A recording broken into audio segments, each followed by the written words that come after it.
Hello dears, welcome back to new video. ഇന്ന് ഞാൻ വന്നിരിക്കുന്നത് ഒരു കുക്കിംഗ് വീഡിയോ ആയിട്ടാണ്. ഇന്ന് നമുക്ക് റെസ്റ്റോറൻറ്റിലും ധാബയിലും ഒക്കെ ഉണ്ടാക്കുന്ന അതേ ടേസ്റ്റിലുള്ള ദാൽ വീട്ടിലെങ്ങനെ ഉണ്ടാക്കാമെന്നാണ് ഞാൻ കാണിക്കാൻ പോണത്. ജസ്റ്റ് രണ്ട് സിമ്പിൾ സ്റ്റെപ്സ് ഫോളോ ചെയ്തിട്ട് എങ്ങനെയാണ് ഈ ടേസ്റ്റി ആയിട്ടുള്ള കറി ഉണ്ടാക്കാമെന്ന് നമുക്ക് നോക്കാം. ബാച്ചിലേഴ്സിനും ബിഗിനേഴ്സിനും ഈസി ആയിട്ട് ചെയ്യാൻ പറ്റുന്നൊരു റെസിപ്പിയാണ്.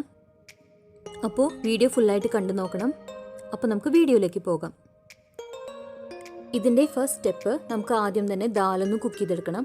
ദാൽ മാത്രമല്ല കുറച്ച് ഇൻഗ്രീഡിയൻസും കൂടി ഇട്ടിട്ട് നമുക്കിതൊന്ന് കുക്ക് ചെയ്തെടുക്കാം. അതെങ്ങനെ ചെയ്യാൻ നോക്കാം.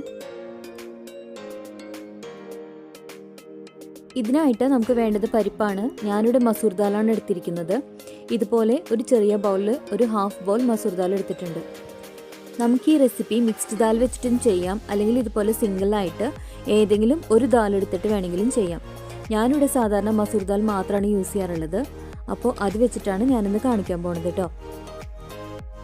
ഇനി ഞാനിവിടെ എടുത്തിരിക്കുന്നത് ഒരു ചെറിയ സവാള പൊടിയായി അരിഞ്ഞത്, പിന്നെ ഒരു പച്ചമുളക് രണ്ടായിട്ട് സ്ലിറ്റ് ചെയ്തിട്ട് അത് വീണ്ടും ചെറിയ പീസായിട്ട് കട്ട് ചെയ്തിട്ടുണ്ട്. പിന്നെ ഒരു ചെറിയ ടൊമാറ്റോയുടെ ഹാഫാണ് ഇതുപോലെ ചെറുതായി കട്ട് ചെയ്ത് വെച്ചിരിക്കുന്നത്. ഇത് നമ്മൾ പ്രഷർ കുക്ക് ചെയ്യുമ്പോൾ അതിനൊപ്പം നമ്മൾ ഇട്ട് കൊടുക്കുകയാണ് ചെയ്യുന്നത്. അപ്പോൾ അതുകൊണ്ട് ഇതിൻ്റെയൊക്കെ ഫ്ലേവർ മാത്രമേ നമുക്ക് ആവശ്യമുള്ളൂ. അതുകൊണ്ട് ആവുന്നതും നമ്മൾ സവാളയും തക്കാളിയും അതുപോലെ പച്ചമുളകും കുറച്ചളവിൽ മാത്രം എടുക്കാനായിട്ട് ശ്രദ്ധിക്കുക. അപ്പോൾ ഞാൻ ഒരു ചെറിയൊരു കുക്കറിലേക്ക് ദാലിട്ടിട്ട് നന്നായിട്ട് വാഷ് ചെയ്തെടുത്തിട്ടുണ്ട്. ഇനി നമുക്ക് ഇതിലേക്ക് നേരത്തെ പറഞ്ഞ സവാളയും തക്കാളിയും അതുപോലെ പച്ചമുളകും കൂടെ ഇട്ട് കൊടുക്കാം. ഇനി ഇതിലേക്ക് ആവശ്യത്തിനുള്ള ഉപ്പും അതുപോലെ ഒരു 1/2 ടീസ്പൂൺ മഞ്ഞൾപ്പൊടിയും കൂടെ ആഡ് ചെയ്ത് കൊടുക്കാം.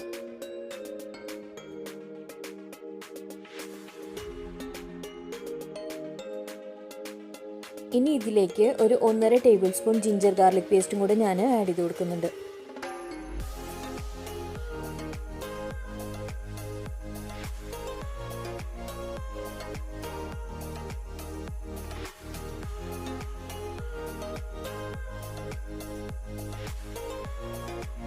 ഇനി ഇത് നന്നായിട്ട് നമുക്കൊന്ന് മിക്സ് ചെയ്ത് കൊടുത്തതിന് ശേഷം കുക്കറിൻ്റെ ലിഡ് ക്ലോസ് ചെയ്യാം. എന്നിട്ട് ഒരു 2 വിസിൽ വരുന്നവരെ വെയിറ്റ് ചെയ്യാം.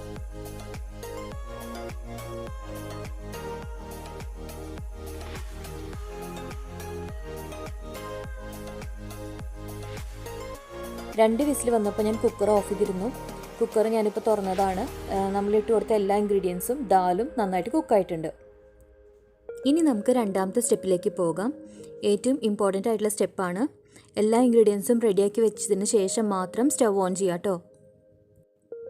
ഈ രണ്ടാമത്തെ സ്റ്റെപ്പിലാണ് നമ്മൾ ഇതിലേക്ക് വേണ്ട മസാലകളും അതുപോലെ ടെമ്പറിങ് ആഡ് ചെയ്ത് കൊടുക്കുന്നത്. അപ്പോൾ ഇതിനായിട്ട് നമുക്ക് എന്താ ചെയ്യേണ്ടത് നോക്കാം. നമ്മളിതിൽ ഓയിൽ യൂസ് ചെയ്യുന്നില്ല. എല്ലാ മസാലപ്പൊടികളും നമ്മൾ വറുക്കുന്നത് നെയ്യിലാണ്. അപ്പോൾ 2 ടേബിൾ സ്പൂൺ നെയ്യ് വേണം, 1/2 ടീസ്പൂൺ ജീരകം വേണം, 2-3 ഉണക്കമുളക് വേണം, പിന്നെ മല്ലിപ്പൊടി, മഞ്ഞൾപ്പൊടി, മുളക് പൊടി, ഗരം മസാല. ഇത് ഇത്രയും 1/4 ടീസ്പൂൺ വീതം മാത്രം മതി. ഒരു കാര്യം ശ്രദ്ധിക്കാനുള്ളത്, നമ്മൾ നേരത്തെ ഫസ്റ്റ് സ്റ്റെപ്പിൽ പറഞ്ഞ പോലെ തന്നെ അതിൽ നമ്മൾ ആഡ് ചെയ്ത ഇൻഗ്രീഡിയൻസും കുറേശ്ശെ മാത്രമാണ് നമ്മൾ ആഡ് ചെയ്തത്. അതുപോലെ നമ്മൾ ഇതിലേക്ക് ആഡ് ചെയ്ത മസാലകളും കുറച്ചളവിൽ മാത്രം എടുക്കുക. അതായത് നമുക്കിതിൻ്റെ ഫ്ലേവർ മാത്രമാണ് വേണ്ടത്. അപ്പോൾ എല്ലാം 1/4 ടീസ്പൂൺ വീതം മാത്രം മതി. മല്ലിപ്പൊടി, മുളക് പൊടിയും മഞ്ഞൾപ്പൊടിയൊക്കെ മസാലകൾ കൂടുതലായി പോയാൽ ദാലിൻ്റെ ആ ഒരു മഞ്ഞ കളർ പോയിട്ട് ബ്രൗൺ ഷെയ്ഡായിട്ട് മാറും. നമുക്ക് ഈ ദാലിൻ്റെ ആ ഒരു യെല്ലോയിഷ് കളർ മാറാനും പാടില്ല. എന്നാൽ നമുക്ക് എല്ലാ മസാലയുടെ അതായത് എല്ലാ സ്പൈസസിൻ്റെ ഫ്ലേവർ കിട്ടാൻ വേണം. ആ ഒരു രീതിയിൽ വേണം നമ്മൾ ഇതിലേക്ക് സ്പൈസസ് ആഡ് ചെയ്ത് കൊടുക്കാനായിട്ട്. അതുകൊണ്ടാണ് പറഞ്ഞത് കുറച്ചളവിൽ മാത്രം നമ്മൾ മസാലകൾ എടുക്കാനായിട്ട് ശ്രദ്ധിക്കുക. പിന്നെ നമ്മളിന്ന് ചെയ്യാൻ പോണത് നോർത്ത് ഇന്ത്യൻ സ്റ്റൈൽ ദാൽ റെസിപ്പിയാണ്. അപ്പോൾ ഇതിലേക്ക് നമുക്ക് കുറച്ച് കസൂരി മെത്തിയും കൂടെ വേണം. ഇത് നമ്മൾ ഇതിലേക്ക് ആഡ് ചെയ്ത് കൊടുക്കുമ്പോൾ കയ്യിൽ തന്നെ ജസ്റ്റ് ചെറുതായിട്ടൊന്ന് ക്രഷ് ചെയ്തിട്ട് വേണം ആഡ് ചെയ്ത് കൊടുക്കാൻ. ഇനി നമുക്ക് ഒരു പാൻ സ്റ്റൗവിൽ വെച്ചതിന് ശേഷം ഇതിലേക്ക് 2 ടേബിൾ സ്പൂൺ നെയ്യ് ഒഴിച്ചു കൊടുക്കാം. ദാലിൻ്റെ എന്ത് റെസിപ്പി ചെയ്യുമ്പോഴും നമ്മൾ നെയ്യ് ഉപയോഗിക്കുകയാണെന്നുണ്ടെങ്കിൽ അതിന് ടേസ്റ്റ് കൂടുതലായിരിക്കും. ഇനി നമുക്ക് ഇതിലേക്ക് ഒരു 1/2 ടീസ്പൂൺ ജീരകം ഇട്ട് കൊടുക്കാം.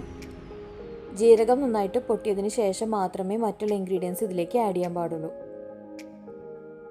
ജീരകം നന്നായിട്ട് പൊട്ടി കഴിഞ്ഞിട്ടുണ്ട്. ഇനി നമുക്ക് ഇതിലേക്ക് ഒരു 2-3 ഉണക്കമുളക് ഇതുപോലെ പൊട്ടിച്ചിട്ട് കൊടുക്കാം.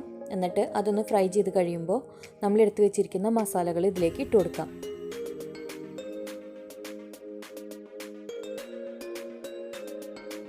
മല്ലിപ്പൊടി, മുളക് പൊടി, മഞ്ഞൾപ്പൊടി, പിന്നെ ഗരം മസാല. ഇത് ഇത്രയും നമ്മൾ ഇതിലേക്ക് ആഡ് ചെയ്തിട്ട് നെയ്യിൽ ഇതുപോലെ ഒന്ന് ഫ്രൈ ചെയ്തെടുക്കാം. ഇനി ലാസ്റ്റായിട്ട് കുറച്ച് കസൂരി മേത്തി നമ്മൾ കൈകൊണ്ട് ഇതുപോലെ ചെറുതായിട്ടൊന്ന് ക്രഷ് ചെയ്തിട്ട് ഇട്ട് കൊടുക്കാം. എന്നിട്ട് ഇതും കൂടെ ഒന്ന് ഫ്രൈ ചെയ്ത് കൊടുക്കാം. എന്നിട്ട് നമ്മൾ കുക്ക് ചെയ്ത് വെച്ചിരിക്കുന്ന ദാൽ ഇതിലേക്ക് ആഡ് ചെയ്ത് കൊടുക്കാം.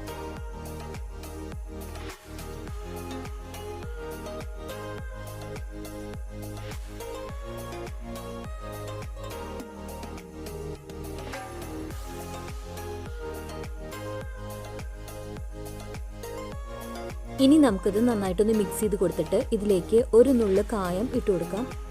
എന്നിട്ട് അതും നന്നായിട്ടൊന്ന് മിക്സ് ചെയ്ത് കൊടുക്കാം.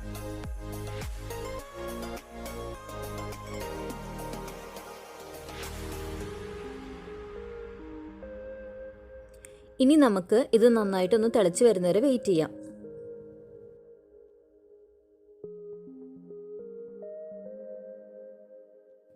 ദാലിപ്പോൾ നന്നായിട്ട് തിളച്ച് വന്നിട്ടുണ്ട്. ഇനി ഇതിലേക്ക് നമുക്ക് ചെറുതായിട്ട് കട്ട് ചെയ്ത് വെച്ചിരിക്കുന്ന മല്ലിയില ഇട്ടിട്ട് ഒന്ന് മിക്സ് ചെയ്ത് കൊടുക്കാം. അപ്പോൾ ഇത്രയേ ഉള്ളൂ, നമ്മുടെ ദാൽ റെഡി ആയിട്ടുണ്ട് കേട്ടോ. ഇനി നമുക്ക് ഇതൊരു ബൗളിലേക്ക് മാറ്റാം. അപ്പോൾ നമ്മുടെ restaurant and dhaba style dal ഇവിടെ റെഡി ആയിട്ടുണ്ട്. നല്ല ചൂടുള്ള ചപ്പാത്തിയുടെയോ പൊറോട്ടയുടെയോ അല്ലെങ്കിൽ നല്ല ചൂടുള്ള റൈസിൻ്റെ കൂടെ കഴിക്കാൻ പറ്റിയൊരു കറിയാണ്. ഇനിയൊരു ടിപ്പും കൂടെ പറയാം. ഇത് നമ്മൾ സെർവ് ചെയ്യണതിന് മുമ്പായിട്ട് ചെറിയൊരു ക്യൂബ് ബട്ടറും കൂടെ ഇതിൻ്റെ മുകളിൽ ഇതുപോലെ ഇട്ട് കൊടുക്കാം. നല്ല ടേസ്റ്റി ആയിട്ടുള്ള കറിയാണ്. നിങ്ങളെല്ലാവരും ഇതൊന്ന് ട്രൈ ചെയ്ത് നോക്കണം. ട്രൈ ചെയ്തിട്ട് നിങ്ങളുടെ ഫീഡ്ബാക്ക്സ് എന്തായാലും എന്നെ കമൻസിലൂടെ അറിയിക്കുക. ബാച്ചിലേഴ്സിനും ബിഗിനേഴ്സിനും ഈസി ആയിട്ട് ഉണ്ടാക്കാൻ പറ്റുന്നൊരു കറിയാണ്. അപ്പോൾ ഇന്നത്തെ വീഡിയോ നിങ്ങൾക്ക് എല്ലാവർക്കും ഇഷ്ടപ്പെട്ടു എന്ന് വിചാരിക്കുന്നു. തീർച്ചയായിട്ടും നിങ്ങളെല്ലാവരും ട്രൈ ചെയ്ത് നോക്കണം. വീഡിയോ ഇഷ്ടപ്പെട്ടെങ്കിൽ ലൈക്ക് ചെയ്യുക, ഷെയർ ചെയ്യുക, കമൻറ്റ് ചെയ്യുക. അതുപോലെ പുതിയതായിട്ട് നമ്മുടെ ചാനലിലേക്ക് ആരെങ്കിലും വന്നിട്ടുണ്ടെങ്കിൽ ചാനലൊന്ന് സബ്സ്ക്രൈബ് ചെയ്തേക്കുക. എന്നിട്ട് തൊട്ടടുത്തുള്ള ബെല്ലൈക്കനും കൂടി ക്ലിക്ക് ചെയ്യുക. എന്നാൽ മാത്രമേ ഞാൻ ഇനി ഇടുന്ന വീഡിയോസിൻ്റെ നോട്ടിഫിക്കേഷൻസ് നിങ്ങൾക്ക് കിട്ടുള്ളൂ.